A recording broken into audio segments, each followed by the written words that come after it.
Hey y'all, Bud Rednauer with New Haven Church, and if I were honest, yesterday was a little rough. I started my day out with some really weird toothpaste. Then at my painting job, work didn't go so smoothly for us. For lunch, I thought I found some wild corn dogs, but I'd recommend just buying the prepackaged store brand. Then when I got home, I see my daughter mistook Nair for shampoo. Look, for the serious things that hit us hard in life, it can become hard to trust God in the midst of it all. And then it becomes easier to doubt His faithfulness and even His kindness toward us. Let me quickly give you 4 reasons why Christians will doubt God so that we can be made aware of them and not fall victim to them. So we're going to trust in God's faithfulness, and let's get started.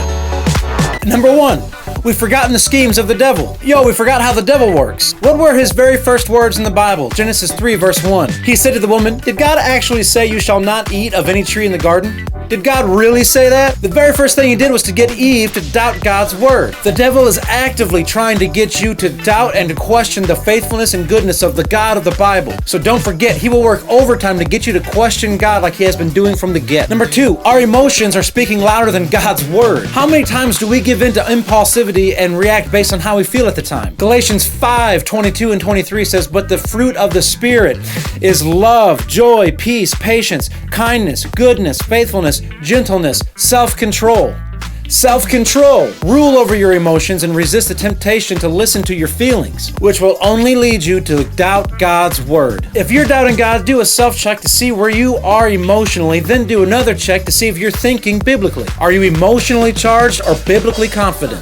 Number 3, Christians will doubt God because of a perceived unanswered prayer. Look, y'all, I've done this, I admit. I doubted God's goodness because it didn't seem like He answered my prayer or even cared to hear it. There's little else that can get you to question or doubt your relationship with God quite like a prayer that seems to have been ignored. But God's understanding is far greater than our own. I couldn't possibly know what God is doing in your life, but trust me, your prayer didn't go unanswered. He's either got something better for you, it isn't the right time, or maybe He knows a little more than you do and is protecting you from your own request. Our prayers never go unanswered.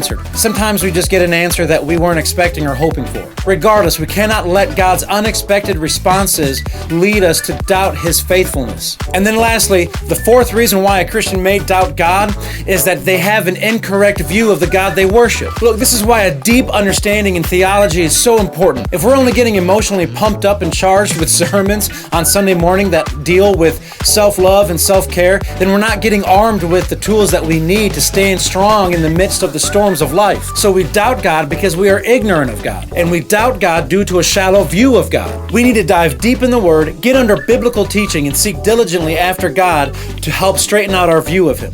For more information, you can reach us at newhavenbc.com, facebook.com/newhavenbc, and for more videos like this or sermons, check us out on YouTube.